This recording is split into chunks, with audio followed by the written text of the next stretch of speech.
इलेक्ट्रोस्टॅटिकच्या दुसऱ्या भागात म्हणजे दुसऱ्या व्हिडिओमध्ये मी तुम्हा सर्वांचं पुन्हा एकदा स्वागत करते. इलेक्ट्रोस्टॅटिकच्या पहिल्या व्हिडिओमध्ये म्हणजे पार्ट फर्स्टमध्ये आपण या चॅप्टरशी संबंधित अनेक लहान मोठ्या कॉन्सेप्ट डिस्कस केल्या आणि या भागामध्ये आपल्याला शिकायचं आहे गॉस थिअरम. कारण 12वीच्या इलेक्ट्रोस्टॅटिक चॅप्टरची सुरुवात ही गॉस लॉच्या ॲप्लिकेशनने होते आणि गॉस थिअरम तर 11वीमध्ये शिकून झाला आहे. पण मग हा 11वीमध्ये शिकलेला गॉस थिअरम आज आपल्याला पुन्हा एकदा स्टडी करायचा आहे. आज आपण एकदा पुन्हा त्याला रिवाईज करूया. म्हणजे विसरू पाहत असलेला असा गॉस थिअरम किंवा काहींचा विसरलासुद्धा नसेल तरी अशा दोन्ही सिच्युएशनमध्ये आज आपल्याला गॉस थिअरम स्टडी करायचा आहे. ज्यावेळेस गॉस थिअरम आपल्याला खूप चांगला समजेल किंवा तो चांगला लक्षात राहील त्याच वेळेस आपल्याला त्याची ॲप्लिकेशनसुद्धा सहज समजणार आहेत. म्हणून बघा आज मी तुम्हाला शिकवते Gauss theorem. Gauss theorem states that the total electric flux through a closed surface is equal to 1/ε0 times the magnitude of the charged enclosed. बघा, कार्ल गॉस नावाच्या सायंटिस्टने इलेक्ट्रिक चार्ज आणि त्या चार्जने तयार केलेलं इलेक्ट्रिक फील्ड यांच्यामध्ये रिलेशन इस्टॅब्लिश केलं. यांच्यामध्ये रिलेशन आहे असं सांगितलं आणि हे रिलेशन गॉस लॉ म्हणून पॉप्युलर झालं. तर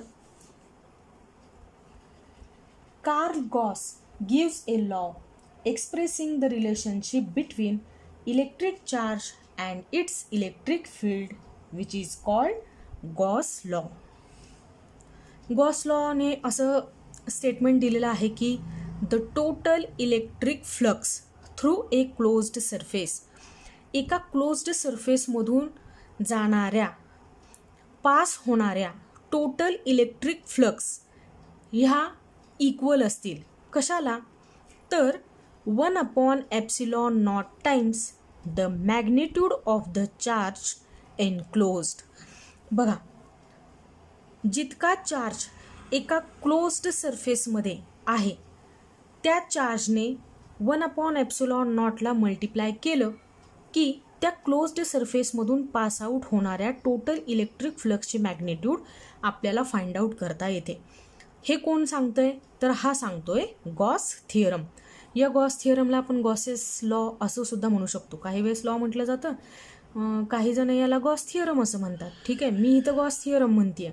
तर हा गॉस थिअरम असा लिहिला जाईल phi equal to 1/ε0 times the magnitude of the charge enclosed. बघा, इथं आपल्याला माहीत असायला पाहिजे की क्लोज्ड सरफेसच्या आतमध्ये जेवढा चार्ज एनक्लोज्ड झालेला आहे किंवा एखाद्या क्लोज्ड सरफेसच्या आतमध्ये जेवढा चार्ज आहे त्या चार्जला डिव्हाइड केलं ε0ने की आपल्याला काय मिळतात? त्या क्लोज्ड सरफेसमधून पास होणाऱ्या टोटल इलेक्ट्रिक फ्लक्स मिळतात. म्हणजे सहज आहे की आपल्याला हा क्लोज्ड सरफेस म्हणजे काय ते माहीत असणं गरजेचं आहे. बघा, मी इथं तुम्हाला एक डबा दाखवते. हा डबा आहे माझ्या हातामध्ये, दिसला का सगळ्यांना?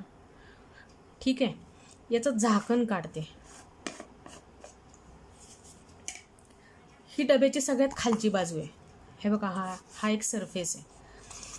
हा सरफेस ही डब्याची खालची बाजू, ही डब्याची वरची बाजू आहे.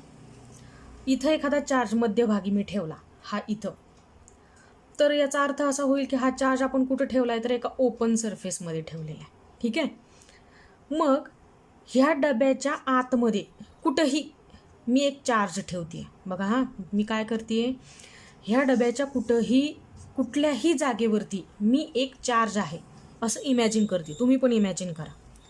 आणि आपण हे जे झाकण आहे ते काय करून टाकू? तर बंद करून टाकू. हे बघा, झालं, बंद झालं. म्हणजे आता ह्या डब्याच्या आतमध्ये काय आहे? तर एक चार्ज आहे. ठीक आहे, तर आपण असं म्हणतोय या डब्याच्या मध्यभागी असलेल्या चार्जला डिव्हाइड बाय ε0 केलं, Q डिव्हाइड बाय ε0 केलं की आपल्याला काय मिळतात? ह्या चार्जमुळं डब्याच्या आतून बाहेर जाणाऱ्या टोटल इलेक्ट्रिक फ्लक्स मिळतात. म्हणजे फायची मॅग्निट्यूड मिळते. कधी? Q डिवाइड बाय ε0 करू त्यावेळेस. ठीक आहे, मग आता बघा, मी त्या डब्यामध्ये चार्ज ठेवलेला आहे, प्लेस केलेला आहे. त्या डब्यामध्ये काही होतं का दुसरं सॉलिड मटेरियल? नाही. म्हणजे त्या चार्जच्या आजूबाजूला, डब्याच्या आतमधल्या चार्जच्या आजूबाजूला जे मीडियम आहे ते काय आहे तर एअर आहे किंवा फ्री स्पेस म्हणूयात आपण त्याला. आणि हा फ्री स्पेस आहे मला कसं कळलं तर मी त्या क्यूला डिव्हाइड करते कशाने तर ॲप्सिलॉन नॉटने. ॲप्सिलॉन नॉट काय आहे तुम्हाला माहिती आहे? Permittivity of free space. Epsilon हे ग्रीक लेटर आहे. ॲप्सिलॉन नॉटने आपण रिप्रेझेंट करतोय परमिटिव्हिटी ऑफ फ्री स्पेस. ठीक आहे का? तर त्या चार्जच्या आजूबाजूला काय होतं, जे माध्यम होतं, जे मीडियम होतं की ज्याच्यामध्ये तो चार्ज प्लेस केला गेला ते माध्यम होतं एअर, हवा, किंवा आपण याला काय म्हणतोय तर फ्री स्पेस. आलं का तुमच्या लक्षात? अगदी साधा असा हा लॉ आहे की एका चार्जमधून इलेक्ट्रिक फ्लक्स बाहेर पडत होत्या. चार्ज मी असं म्हणते की काय आहे चार्ज तर तो एक पॉझिटिव्ह चार्ज आहे. बघा हा डबा म्हणजे काय झाला तर एक क्लोज्ड शेप झाला. ठीक आहे, एक क्लोज्ड सरफेस झाला. त्याच्या मध्यभागी, त्या डब्याच्या मध्यभागी मी कुठं काय प्लेस केलं, प्लेस केला तर एक चार्ज प्लेस केला. मी असं म्हणते की तो चार्ज काय आहे तर पॉझिटिव्ह चार्ज आहे. मग सरळ आहे की या चार्जपासून ज्या फ्लक्स तयार होतील त्या कुठं जाणार आहेत तर बाहेरच्या बाजूला जाणार आहेत, कारण तो चार्ज काय आहे पॉझिटिव्ह चार्ज आहे. जर हा चार्ज निगेटिव्ह असता तर इलेक्ट्रिक फ्लक्स ह्या चार्जकडं येणाऱ्या असत्या. बरोबर आहे ना, चार्जकडे येत असत्या ह्या.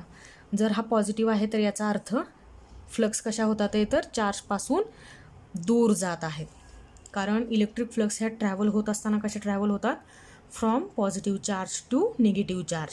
मग आपण असं म्हणतोय की ह्या चार्जने किती टोटल फ्लक्स तयार केल्या, त्या टोटल फ्लक्स आपण कशा फाइंड आउट करायच्या तर आपण त्या सरफेसच्या आतमध्ये जेवढा काही चार्ज आहे, म्हणजे 1 कुलम असेल, 2 कुलम असेल, 3 कुलम असेल, आपण असं म्हणतोय की ती चार्जची काय असली पाहिजे, मॅग्नेट्यूड असली पाहिजे. 1 कुलम, 2 कुलम, 3 कुलम, त्या मॅग्नेट्यूडला आपण ॲप्सिलॉन नॉटने डिव्हाइड करायचं. म्हणजे आपल्याला काय मिळणार आहे, या चार्जपासून बाहेर पडणाऱ्या इलेक्ट्रिक फ्लक्सची टोटल मॅग्नेट्यूड मिळणार आहे. म्हणजे आपल्याला फायची व्हॅल्यू मिळणार आहे, phi equal to Q upon epsilon naught. आलं का लक्षात? किंवा आपण गॉस थिअरम असा सुद्धा लिहू शकतो. गॉस थिअरमचं स्टेटमेंट आपण असं सुद्धा लिहू शकतो. Gauss theorem states that the surface integral of the electric field over the closed surface is equal to 1 upon epsilon naught times the charge enclosed. बघा आपण असं म्हणतोय की हा तो काय आहे, क्लोज्ड सरफेस आहे. ठीक आहे, हा तो क्लोज्ड सरफेस आहे. या डब्याच्या आतमध्ये काय आहे तर फ्री स्पेस आहे, एअर आहे, आणि त्याच्यामध्ये आपण काय इमॅजिन करतोय तर एक चार्ज इमॅजिन करतोय, एक चार्ज ठेवला गेला आहे. मी इथं तो क्लोज्ड सरफेस काढते. बघा हा तो क्लोज्ड सरफेस आहे. ठीक आहे, इथं आपण काय म्हणतोय तर एक चार्ज प्लेस केला गेला आहे. आपण असं कन्सिडर करूयात की तो चार्ज काय आहे, पॉझिटिव्ह आहे. ठीक आहे, मग या चार्जमुळं ज्या काही इलेक्ट्रिक लाईन्स ऑफ फोर्स तयार होतील त्या बाहेरच्या बाजूला जाणाऱ्या असतील, कारण electric lines of force start from positive charge. हे तर आपल्याला माहिती आहे. आपण इलेक्ट्रिक लाईन्स ऑफ फोर्सच्या कॅरेक्टरिस्टिक शिकत असताना हे शिकलो आहे की त्या पॉझिटिव्ह चार्जपासून सुरू होतील आणि एंड कुठं होतील, निगेटिव्ह चार्जपाशी. आपण क्लोज्ड सरफेसमध्ये जो चार्ज कन्सिडर केला आहे तो काय आहे, पॉझिटिव्ह चार्ज आहे. म्हणजे सरळ आहे की ह्या पॉझिटिव्ह चार्जपासून निघणाऱ्या इलेक्ट्रिक लाईन्स ऑफ फोर्स ह्या सरफेसच्या बाहेरच्या बाजूला जात असतील. ठीक आहे, मग झालं काय तर या चार्जने इथं सरफेसवरती कुठंतरी इलेक्ट्रिक फील्ड इंटेन्सिटी तयार केली. ठीक आहे, हा सरफेस काय होता तर DS, स्मॉल सरफेस कन्सिडर करतोय ना. म्हणजे ह्या पॉईंटसारखा एकदम छोटा पॉईंटसारखा आपण एक काय करतोय, DS सरफेस कन्सिडर करतोय. मग त्या सरफेसपाशी ह्या चार्जने काहीतरी इलेक्ट्रिक फील्ड इंटेन्सिटी तयार केली. ते इलेक्ट्रिक फील्ड इंटेन्सिटीची डायरेक्शन अशी आपल्याला माहिती आहे, इलेक्ट्रिक फील्ड इंटेन्सिटीची डायरेक्शन ही इलेक्ट्रिक लाईन्स ऑफ फोर्सच्याच दिशेने असते. मग हा इलेक्ट्रिक लाईन्स ऑफ फोर्स इथं गेला, हा सरफेस, या सरफेसपाशी या चार्जने तयार केलेली इलेक्ट्रिक फील्ड इंटेन्सिटी अशी. इथं सरफेस असेल तर ही इलेक्ट्रिक फील्ड इंटेन्सिटी अशी, इथं असेल तर ही अशी. म्हणजे तुम्ही या क्लोज्ड सरफेसवर जेवढे काही स्मॉल सरफेसेस इमॅजिन कराल त्या सगळ्यांचं एकत्रीकरण करून, ॲडिशन करून, इंटिग्रेशन करून तुम्हाला या चार्जने टोटल किती फ्लक्स बाहेर पाठवल्या हे फाइंड आउट करता येईल. ठीक आहे, बघा आपण लिहिलं आहे काय, गॉस थिअरम काय सांगतोय, तर हे इंटिग्रेशन आहे. कुणाचं, तर सरफेस इंटिग्रल. हे लिहिलं कसं जातं बघा, सरफेससाठी मी लिहिला ds, आपल्याला छोटे छोटे dsचे भाग काय करून टाकायचे, तर जोडून टाकायचे. ठीक आहे, सरफेस इंटिग्रल. पण सरफेस कसा आहे, क्लोज्ड आहे. मग हा क्लोज्ड सरफेस आहे मला कसं समजेल, म्हणून आपण ह्या इंटिग्रेशनच्या सिम्बॉलवरती काय करतोय, तर एक सर्कल ड्रॉ करतोय की जे सर्कल सांगेल की हा सरफेस कसा आहे, क्लोज्ड सरफेस आहे. ठीक आहे, बघा सरफेस इंटिग्रल कसा आहे, पण ओव्हर एक क्लोज्ड सरफेस. ठीक आहे, मग ह्या सगळ्यांचं एकत्रीकरण करून तुम्हाला मिळणार काय, तर इलेक्ट्रिक फील्ड इंटेन्सिटीची टोटल इलेक्ट्रिक फील्ड इंटेन्सिटीची तुम्हाला काय मिळणार आहे, मॅग्नेट्यूड मिळणार आहे. म्हणून आपण काय म्हणतोय, surface integral of the electric field over the closed surface. म्हणजे तुम्हाला काय करायचं आहे, तर E.ds करायचं आहे की जेणेकरून ह्या चार्जमधून बाहेर पडणाऱ्या टोटल इलेक्ट्रिक फ्लक्सची मॅग्नेट्यूड तुम्हाला काय करता येईल, फाइंड आउट करता येईल. म्हणजे की जसं आपण अगदी सुरुवातीला गॉस थिअरम लिहिला, phi equal to 1/ε0 times Q, हो की नाही, म्हणजेच Q/ε0 असं सुद्धा आपण म्हणू शकतोय, Q/ε0 इक्वल टू फाय. मग तसंच phi equal to surface integral over a closed path E.ds. हे ज्यावेळेस तुम्ही कराल, हे दोघंही वेक्टर आहेत, ई सुद्धा वेक्टर आहे, ds सुद्धा काय आहे, वेक्टर आहे. इलेक्ट्रिक फील्ड इंटेन्सिटीची वेगवेगळ्या सरफेस पाशी असलेली जी डिरेक्शन आहे ती चेंज होणारी आहे. म्हणून integration over a closed surface E.ds equal to काय असेल, फाय असेल. म्हणजे काय असतील, टोटल इलेक्ट्रिक फ्लक्स असतील. बघा पुन्हा एकदा, Gauss theorem states that the surface integral कुणाचं, ऑफ इलेक्ट्रिक फील्ड, कुठं घेतलं आपण हे integration, over a closed surface is equal to, हे किती असेल, 1/ε0 टाइम्स द चार्ज एनक्लोज्ड. हे किती असणार आहे, तर 1/ε0 टाइम्स द चार्ज एनक्लोज्ड. इतकं हे टोटल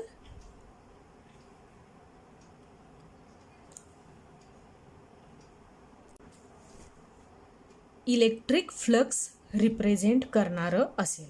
ठीक आहे, म्हणजे surface integral over a closed surface E.ds equal to 1/ε0 times the charge enclosed म्हणजे Q हा चार्ज त्या क्लोज्ड सरफेसच्या आतमधल्या बाजूला होता आणि त्या सरफेसच्या आतमधल्या बाजूला, क्लोज्ड सरफेसच्या आतमधल्या बाजूला असलेल्या चार्जने तयार केलेल्या टोटल फ्लक्स फाय ह्या कशासारख्या असणार आहेत, तर surface integral over closed path E.ds इतक्या असणार आहेत. म्हणजे तुम्ही दोन्ही प्रकाराने लक्षात ठेवा, तुम्हाला दोन फॉर्म्युले लक्षात ठेवावे लागतील. एक असेल फाय इक्वल टू Q/ε0 आणि दुसरा असेल phi equal to surface integral E.ds. कळलं आहे का तुम्हाला?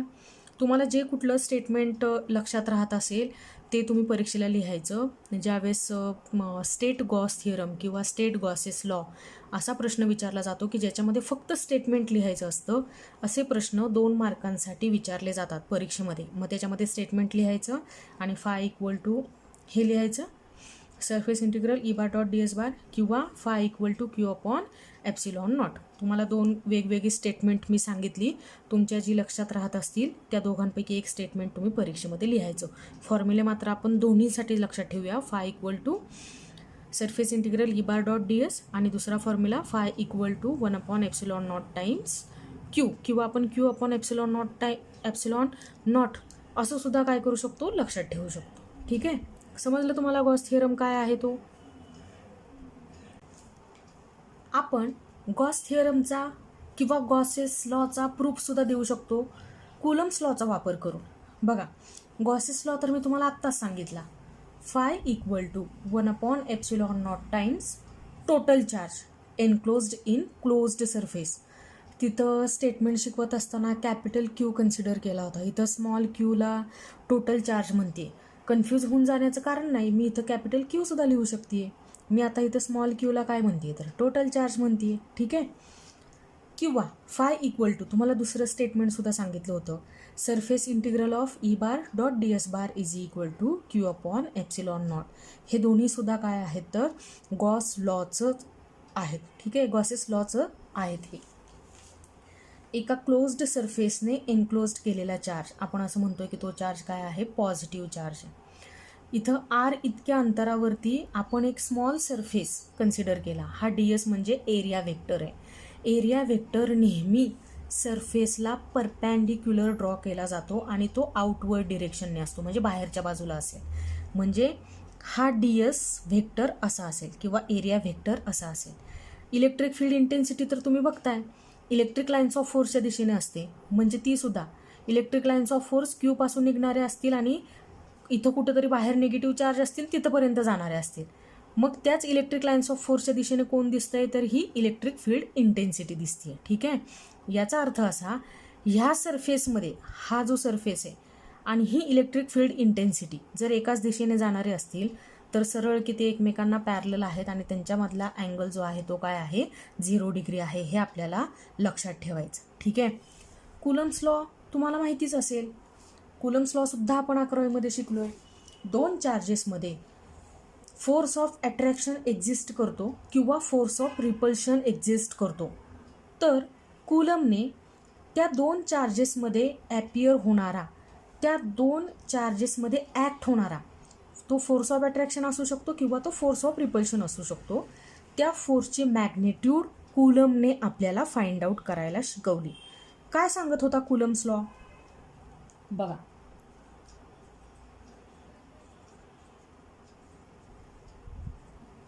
फ्रॉम कुलम्स लॉ एक चार्ज आहे प्लस क्यू आणि दुसरा एक चार्ज आहे प्लस क्यू. यांच्यामध्ये फोर्स असेल, या दोघांमध्ये फोर्स एक्झर्ट होत असेल. जेवढा फोर्स हा प्लस क्यू या प्लस क्यूवरती एक्झर्ट करतो तेवढाच फोर्स हा प्लस क्यू या प्लस क्यूवरती एक्झर्ट करत असेल. म्हणजे हा असेल फोर्स ऑफ रिपल्शन. मी जर असं म्हणते की हा पॉझिटिव्ह चार्ज आहे प्लस क्यू आणि हा दुसरा निगेटिव्ह चार्ज आहे मायनस क्यू. आर इतक्या अंतरावरती असतील, हे सुद्धा आर इतक्या अंतरावरती होते, तर एक पॉझिटिव्ह आहे आणि दुसरा निगेटिव्ह आहे, म्हणजे यांच्यामध्ये सुद्धा काय एक्झर्ट होईल तर फोर्स एक्झर्ट होईल. पण हा मात्र काय असेल, फोर्स ऑफ अट्रॅक्शन असेल. मग फोर्स ऑफ रिपल्शन असू देत किंवा फोर्स ऑफ अट्रॅक्शन असू देत, त्यांची मॅग्निट्यूड अशी लिहिली जाईल according to Coulomb's law. F equal to जो कॉन्स्टंट त्याने घेतला होता तो असा लिहिला जातो 1/4 पाय एप्सिलॉन नॉट इंटू हा एक क्यू कन्सिडर करते. इथं दुसरा जो चार्ज आहे त्याला म्हणते क्यू नॉट. म्हणजे तुम्ही इथं काय म्हटलं असतं, एक असतं प्लस आणि दुसरा असतो मायनस. पण इथं आपल्याला फॉर्म्युल्यामध्ये जी लिहायचं आहे ती आहे मॅग्निट्यूड. क्यूची मॅग्निट्यूड ह्या क्यूची मॅग्निट्यूड, म्हणजे हा 1 कुलम हा 1 कुलम किंवा हा 2 कुलम हा 2 कुलम. तर इथं मॅग्निट्यूड म्हणून मी एकाला म्हणते क्यू आणि दुसऱ्याला काय म्हणते क्यू नॉट. ही त्या दोन्ही चार्जची काय आहे, मॅग्निट्यूड आहे. क्यू नॉट हा टेस्ट चार्ज समजला जातो, युनिट पॉझिटिव्ह चार्ज, की ज्याला आपण टेस्ट चार्ज असं म्हणतो. म्हणजे इथं हा जो प्लस क्यू आहे तर हा मी काय म्हणेल, हा एक टेस्ट चार्ज आहे किंवा हा युनिट पॉझिटिव्ह चार्ज आहे. म्हणजे ह्या दोघांची मॅग्निट्यूड लिहायची मला इथं, म्हणून मी काय लिहिलं Q dot Q naught divide by त्या दोघांमधल्या डिस्टन्सचा square. 1/4 pi epsilon naught into Q naught divide by r square केलं की मला त्या दोन चार्जेसमध्ये एक्झर्ट होणाऱ्या फोर्सची काय मिळते, मॅग्नेट्यूड मिळते. कुलम्स लॉने ती मॅग्नेट्यूड आपल्याला फाइंड आउट करता येते. आता बघूयात क्यू या चार्जने तयार केलेली इलेक्ट्रिक फील्ड इंटेन्सिटी किती असेल. तर इलेक्ट्रिक फील्ड इंटेन्सिटीचा फॉर्म्युला सुद्धा आपण 11वीमध्ये शिकलो होतो. E is equal to F upon Q naught. ठीक आहे. फोर्स तर आपण इथं फाइंड आउट केला 1/4πε0 Q into Q naught upon R square. तर E equal to F upon Q naught. इथं मी Fची व्हॅल्यू सबस्टिट्यूट करते बघा. 1/4πε0 Q into Q naught upon R square. ठीक आहे. हा F ॲज इट इज मी लिहून ठेवला इथं, आणि हा जो क्यू नॉट आहे तो मी इथं डिवायडेशनमध्ये लिहून ठेवते. ठीक आहे. म्हणजे आता कॅन्सल आउट काय होणार आहे, क्यू नॉट, आणि शिल्लक काय राहील, E equal to 1/4πε0 into Q upon R square. ही काय झाली, क्यू या चार्जने तयार केलेली इंटेन्सिटी झाली. इंटेन्सिटीसाठीचा फॉर्म्युला लक्षात ठेवायचा, E equal to 1/4πε0 Q upon R square. ठीक आहे. आता फाय इक्वल टू एक फॉर्म्युला मी तुम्हाला शिकवला, हा surface integral E bar dot ds bar. त्या फॉर्म्युल्यामध्ये आपण ईची व्हॅल्यू टाकून बघूयात की गॉसने सांगितल्याप्रमाणे ती व्हॅल्यू क्यू अपॉन ε0 येत आहे की नाही. बघा आत्ता आपण काय करूयात, ईची व्हॅल्यू आपण फाइंड आउट केली, ती ह्या इक्वेशनमध्ये सबस्टिट्यूट करूयात. ठीक आहे. बघा फाय इक्वल टू हे व्हेक्टर फॉर्ममध्ये E bar dot ds bar. जर मी ह्यांची मॅग्निट्यूड लिहित असेल तर surface integral over closed path E dot ds cos of theta. मी तुम्हाला मागच्या व्हिडिओमध्ये इलेक्ट्रोस्टॅटिक पार्ट फर्स्टच्या व्हिडिओमध्ये म्हणजे पहिल्या व्हिडिओमध्ये तुम्हाला इलेक्ट्रिक फ्लक्स शिकवत असताना हा ds कॉस थिटा किंवा हा E कॉस थिटा कसा आला किंवा आपल्याला ते का घ्यावं लागतं फॉर्म्युल्यामध्ये हे समजवलं होतं. ठीक आहे. हा थिटा नेहमीच काय असणार आहे, 0 डिग्री असणार आहे. हे सुद्धा याचं सुद्धा कारण मी तुम्हाला सांगितलं होतं. म्हणून हा कॉस 0 नेहमीच काय असेल, 1 असेल. याचा अर्थ असा, आपण phi equal to surface integral over closed path E dot ds असं लिहिलं तरी सुद्धा चालणार आहे. E ds असं सुद्धा लिहिलेलं चालणार आहे. ठीक आहे. मग आता ईची मॅग्निट्यूड ही कॉन्स्टंट आहे. कॉन्स्टंट टर्मचं इंटिग्रेशन घेतलं तर ते 0 येतं, हेही आपल्याला माहिती आहे. म्हणजे हा पॅरामीटर आपल्याला इंटिग्रेशनमध्ये नको, तो इंटिग्रेशनमधून बाहेर आणायचा. Phi equal to E surface integral over closed path ds. ठीक आहे. आता आपण असं समजूया की तो जो क्लोज्ड पाथ आहे तो काय आहे, तर एक स्पियर आहे. स्पियर, आणि स्पियरचा एरिया तुम्हाला माहिती आहे 4πr². म्हणजे ह्या dsचे इथं ds, इथं ds, इथं ds, ds ds ds ds ह्या सरफेसवरचे सगळे छोटे छोटे ds कनेक्ट करून त्यांचं इंटिग्रेशन घेऊन तो क्लोज्ड पाथ म्हणजे एक स्पियर आहे असं इमॅजिन करून ज्यावेळेस मी हे इंटिग्रेशन सॉल्व करते त्यावेळेस ह्या dsची व्हॅल्यू किती येते, ds integration over closed path 4πr². ही व्हॅल्यू मी इथं सबस्टिट्यूट करते. बघा E इंटू dsची व्हॅल्यू किती झाली, 4πr². E तर तुम्ही फाइंड आउट केलेलाच आहे. ईची व्हॅल्यू 1/4πε0 क्यू अपॉन r². ती इथं सबस्टिट्यूट करायची. फाय इक्वल टू काय बरं येईल मग, 1/4πε0 इंटू क्यू अपॉन r². ठीक आहे. मल्टिप्लाइड बाय dsची व्हॅल्यू 4πr². बघा बरं कोणत्या कोणत्या टर्म कॅन्सल आउट होत आहेत. 4π कॅन्सल आउट होतोय, 4π कॅन्सल आउट होतो, r²ला कॅन्सल होतो.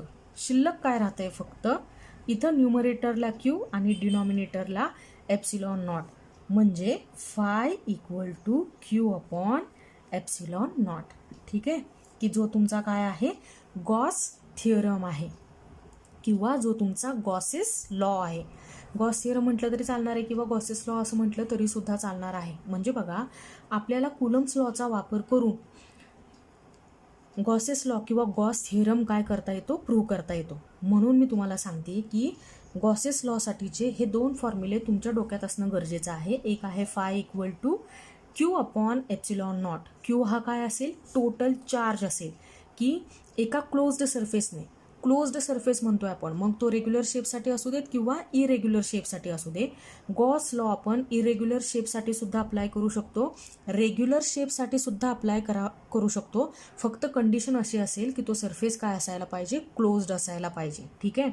मग क्यू म्हणजे काय असेल, टोटल चार्ज असेल क्यू, की जो त्या सरफेसच्या आतमधल्या बाजूला असेल. म्हणून आपण त्याला असं म्हणतो की total charge enclosed bye closed surface.